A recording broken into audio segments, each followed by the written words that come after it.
तथागत गौतम बुद्धांना मानणारी आणि त्यांच्या विचारधारेवरती त्यांनी दाखवलेल्या सम्यक मार्गाने चालण्याचा आयुष्यभर प्रयत्न करणारे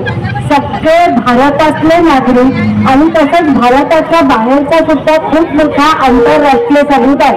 आज महाबोधी टेम्पल हे ब्राह्मणांच्या तावडीतनं मुक्त करून पूर्णपणे बौद्धांच्या हातात दिलं जावं याच्यासाठी गेले काही दिवस सातत्याने आंदोलन त्याच्यामध्ये करत आहे। आणि त्या आंदोलनाला जसा भारतातून मोठ्या प्रमाणावर त्याच्या पाठिंबा मिळतोय तसा आंतरराष्ट्रीय समुदायाचा सुद्धा मोठ्या प्रमाणावरती पाठिंबा मिळतो। या आंदोलनाच्या मागची भूमिका आपली एकच आहे की मागे जो महाबोधी टेम्पल बद्दलचा कायदा झाला त्याच्यामध्ये त्या समितीवरती 4 बौद्धेतर आणि 4 बौद्ध लोक असतील असा कायद्याचा भाग होता। तो कायदा करत असताना एखाद्या समाजाचं मोठ्या प्रमाणावरचं श्रद्धास्थान हे सर्व समावेशक असावं हा व्यापक दृष्टिकोन त्याच्यामध्ये ठेवला गेला होता। पण त्याच्यानंतर कालांतराने जे काही गोष्ट निर्माण झाली आहे त्याच्यामध्ये बौद्ध संस्कृतीची बौद्ध धर्माची जी काही प्रतीक आहे ज्या पद्धतीने आपण आज संपूर्णपणे वंदना देतो त्याच्यामध्ये जे काही पथ्य आपण पाळतो ती सगळी बसून एका अर्थाने ब्राह्मणशाही व्यवस्था जी भारतातल्या सगळ्या हिंदू धर्माच्या मंदिरामध्ये बघायला मिळते ती ब्राह्मणशाही व्यवस्था आणि त्यांचं वर्चस्व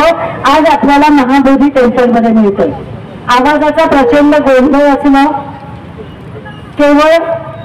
हिंदू ब्राह्मणांनी तिथे पूजा अर्चा करणं या सगळ्या गोष्टी या सगळ्या बौद्ध परंपरेच्या विरोधात जाणार आहेत आणि आपल्या सगळ्यांचं ते अत्यंत महत्वाचं प्रेरणास्थान आहे, आदराचं स्थान आहे, आपल्या श्रद्धेचं स्थान आहे आणि सगळ्यांना वैचारिक स्फूर्ती देण्याचं स्थान आहे। कारण जिथे तथागतांना बौद्धत्व प्राप्त झालं आणि तिथून त्यांनी भारतातला सगळा समाज बदलला। भारतामध्ये जी काही सगळी अधपतन झालेलं होतं, अन्याय अत्याचार होता, प्रचंड पराटोकाची विषमता होती, त्या सगळ्याला आव्हान देऊन समतेवर आधारित समाजाची आणि राज्याची निर्मिती नंतर तथागतांनी केली आणि ती एका अर्थाने त्यावेळच्या सगळ्या विषमतेच्या विरोधात झालेली क्रांती होती आणि ही क्रांती त्या दृष्टीने खूप महत्वाची होती आणि त्या क्रांतीची सुरुवात जिथून झाली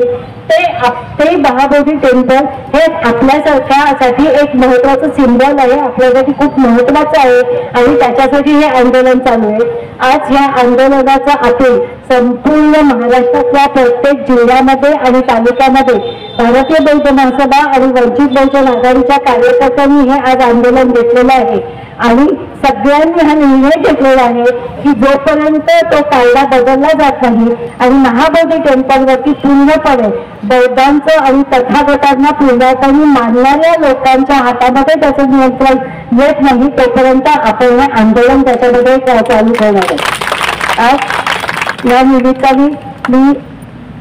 बोधगयाला महाबोधी टेम्पलच्या इथे सातत्याने आंदोलन करणारे सगळे आंदोलन करते आणि तसंच मोठ्या प्रमाणावरचा भारताबाहेरचा बौद्ध समुदाय ज्यांनी या आंदोलनाला पाठिंबा दिलेला आहे आणि ते उतरत आहेत आणि संपूर्ण भारतभर वेगवेगळ्या पक्षाचे वेगवेगळ्या आंबेडकरी संविधानाचे वेगवेगळ्या बौद्ध संघटना ताकदीने या प्रश्नात दिल्या आहेत। मी त्या सगळ्यांना सांगू इच्छिते की भारतीय बौद्ध महासभा आणि वंचित बहुजन आघाडी या आंदोलनामध्ये शेवटपर्यंत सर्वांच्या बरोबर असणार आणि आपण हा लढा चालू ठेवणार आहे। जय भीम महाबोधाय। डॉक्टर बाबासाहेब आंबेडकरांचा भारतीय बौद्ध समाजाचा महाबोधी महावीरांच्या हक्काचा रवी हो।